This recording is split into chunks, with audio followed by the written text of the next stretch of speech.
बॉलीवुड की वो अदाकारा जो सादगी की मिसाल थी, लेकिन उनकी अदायगी बेमिसाल थी। सांवली सी सूरत वाली वो अदाकारा जिसकी आंखें ऐसी कि देखने वाला उनमें डूब जाए, जिनको महानायक के साथ होने वाले हादसे का आभास पहले ही हो गया था। हमेशा लीक से हटकर किरदार निभाने वाली वो अदाकारा जिसके हुनर का कैमरा भी कायल था, वो जिसने अपने छोटे से फिल्मी करियर में ऐसी अमिट छाप छोड़ी कि आज भी लोग उसके हुनर के कायल हैं। वो जो महिलाओं की आवाज को बुलंद करने वाली थी, लेकिन असल जिंदगी में उन्हें होम ब्रेकर का टैग मिला था।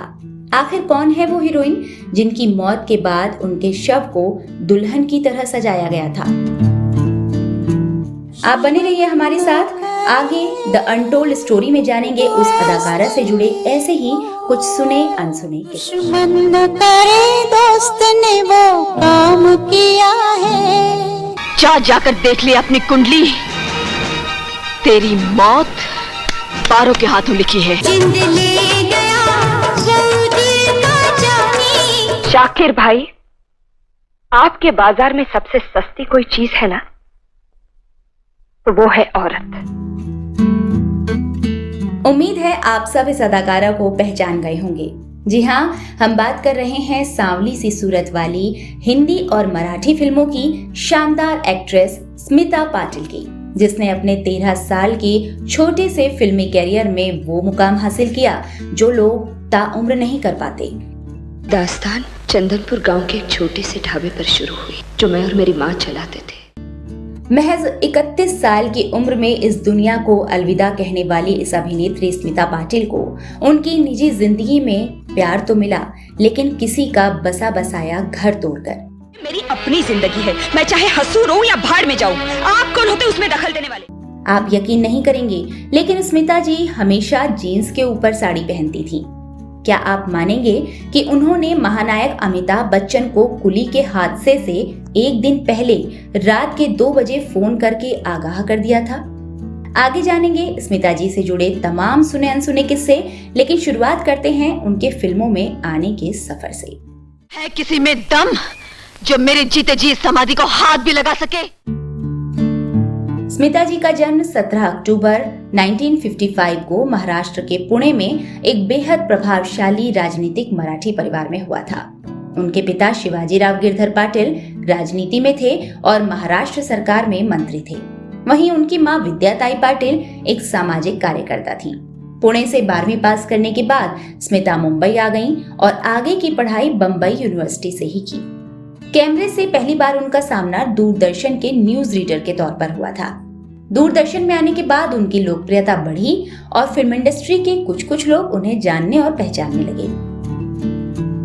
कहा जाता है कि जीन्स पहनने की शौकीन स्मिता को समाचार के वक्त जब साड़ी पहनने के लिए कहा जाता तो वो जीन्स के ऊपर ही उसे लपेट लेती थी।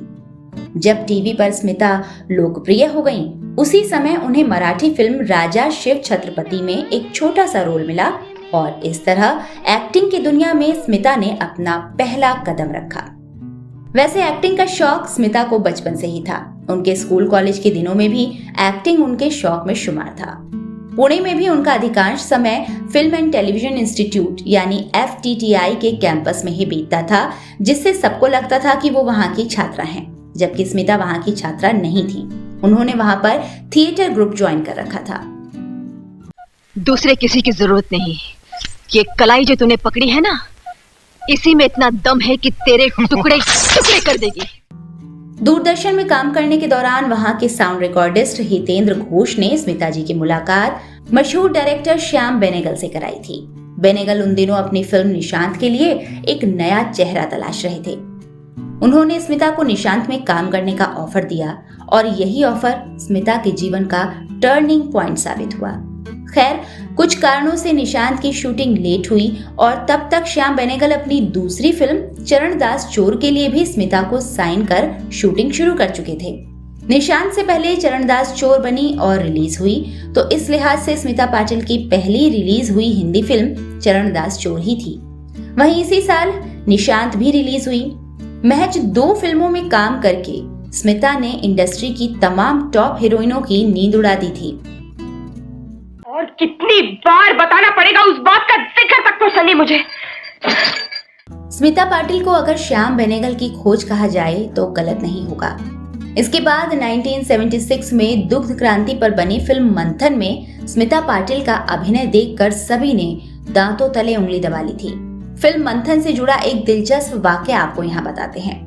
इस फिल्म के निर्माण के लिए गुजरात के लगभग 5 लाख किसानों ने अपनी रोज की मजदूरी से 2-2 रुपया निकालकर फिल्म निर्माता को दान में दिए थे।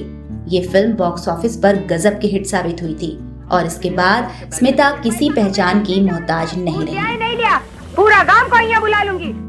1977 में रिलीज हुई फिल्म भूमिका में दमदार अभिनय के लिए इन्हें सिर्फ 21 साल की उम्र में ही पहला नेशनल अवार्ड मिला।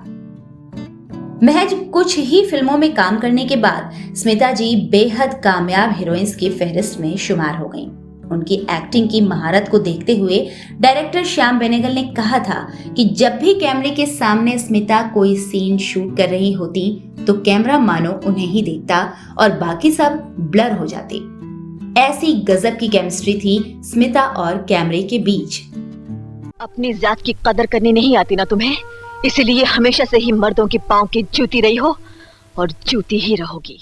स्मिता ने अपने जमाने के बेहतरीन सरीखे डायरेक्टर संग फिल्में की, जिनमें सत्यजीत रे, गोविंद निहलानी, मृणाल सेन आदि शामिल हैं। 8 फिल्में ही नहीं, स्मिता जी ने कमर्शियल सिनेमा में भी अपने अभिनय का लोहा मनवाया।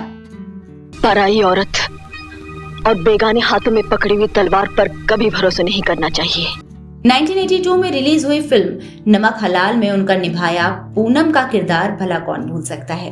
आज रपट जाए तो हमें ना उठाइयो। इसी साल रिलीज हुई शक्ति की रोमा तो आप सबको याद ही होगी। ये सनम को खत लिखा, खत में लिखा स्मिता पाटिल ने राजेश खन्ना संग भी एक से बढ़कर एक हिट फिल्में दी हैं, जिनमें आखिर क्यों, दिले नादान, नजराना, अमृत, अनोखा रिश्ता प्रमुख हैं। नहीं कुछ तुमसे कहना, जीवन साथी साथ में। 1985 में आई डायरेक्टर केतन मेहता की फिल्म मिर्च मसाला आज भी स्मिता पाटिल के सशक्त अभिनय के लिए याद की जाती है। स्मिता पाटिल की फिल्मों की बात करें तो निशांत, चरणदास चोर, भूमिका, चक्र, मंडी, मंथन, अर्थ, बाजार, आज की आवाज, भीगी पलकें, नमक हलाल, शक्ति, आखिर क्यों, कमजोर नहीं तू, शक्ति का नाम ही नारी है, आवाम, मिर्च मसाला, वारिस, अनोखा रिश्ता, आपके साथ, डांस डांस, गुलामी, अल्बर्ट पिंटो को गुस्सा क्यों आता है और आक्रोश प्रमुख हैं। जाने कैसे कब कहाँ इकरार हो गया। स्मिता पाटिल ने अपने छोटे से फिल्मी करियर में लगभग 80 फिल्मों में काम किया है, जिसमें हिंदी ही नहीं मराठी, बंगाली, गुजराती, मलयालम और कन्नड़ भाषा की भी फिल्में शामिल हैं और हर जगह अपनी अभिनय की अमिट छाप छोड़ी है। मुझे मौत ने नहीं, मुझे जिंदगी ने मारा, जिंदगी ने मारा। 1977 में रिलीज हुई फिल्म भूमिका और 1980 में आई चक्र के लिए स्मिता पाटिल को 2 बार नेशनल अवार्ड भी मिल चुका है। इसके अलावा चक्र के लिए उन्हें फिल्म फेयर अवार्ड भी मिला। 1985 में भारत सरकार ने उन्हें पद्मश्री अवार्ड से भी नवाजा। इतना ही नहीं, उन्हें मराठी फिल्मों में अभिनय के लिए भी ढेर सारे अवार्ड मिले हैं।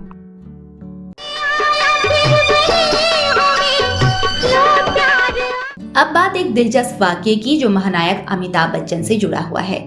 स्मिता जी की बायोग्राफी के लॉन्च इवेंट में अमिताभ ने स्मिता पाटिल के बारे में हैरान करने वाली बात बताई थी। अमिताभ ने बताया कि स्मिता जी की सिक्स्थ सेंस काफी तेज थी और उन्हें कुली फिल्म के दौरान हुए हादसे का अंदेशा पहले ही हो चुका था। दरअसल हादसे से ठीक एक रात पहले स्मिता को सपना आया था कि अमिताभ घायल हो गए हैं। इस सपने के बाद वो घबरा कर जाग गईं और अमिताभ को तकरीबन 2 बजे फोन करके अपना सपना सुनाया। And she said, Amitabh, are you all right? I said, yes, why? No, I just had a very bad dream and I was... Amitabh ने हंसकर कहा था कि मैं ठीक हूँ स्मिता जी, आप परेशान ना हो।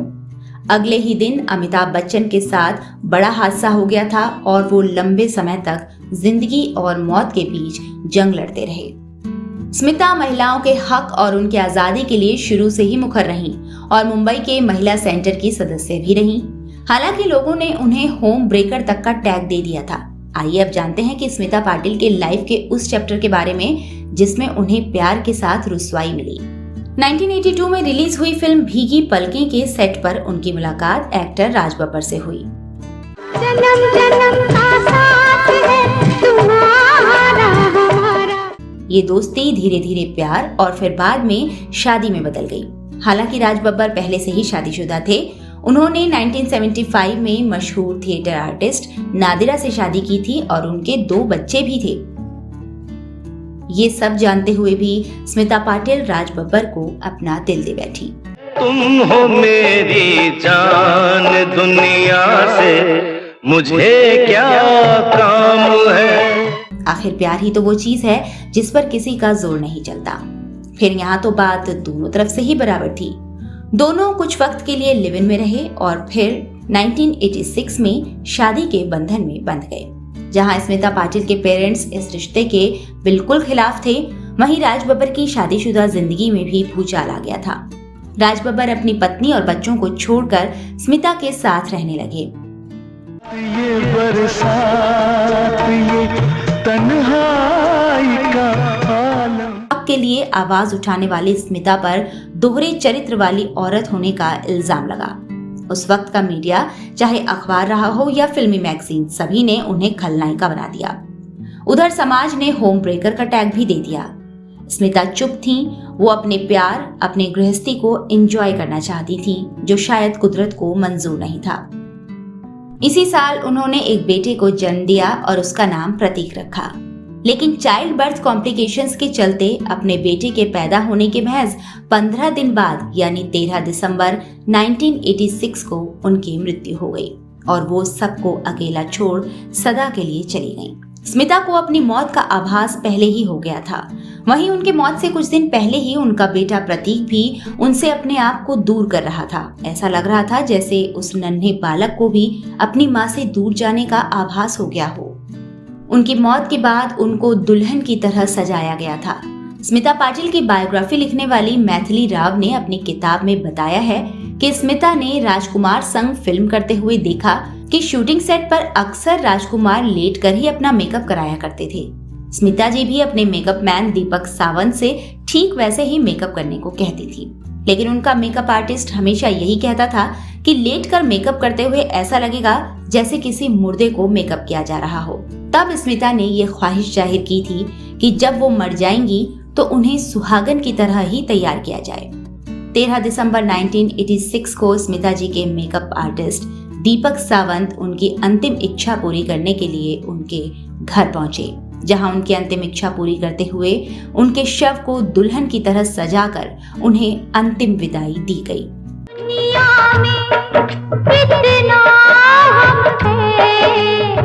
और इस तरह भारतीय सिनेमा के आसमान का एक चमकता सितारा हमेशा के लिए बुझ गया।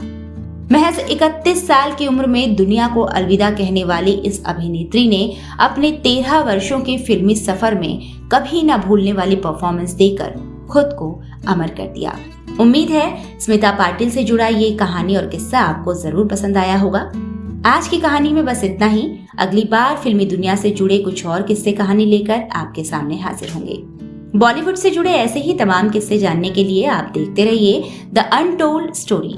और हाँ, अगर आपको ये किस्सा पसंद आया हो तो हमारे चैनल को लाइक और सब्सक्राइब जरूर करें।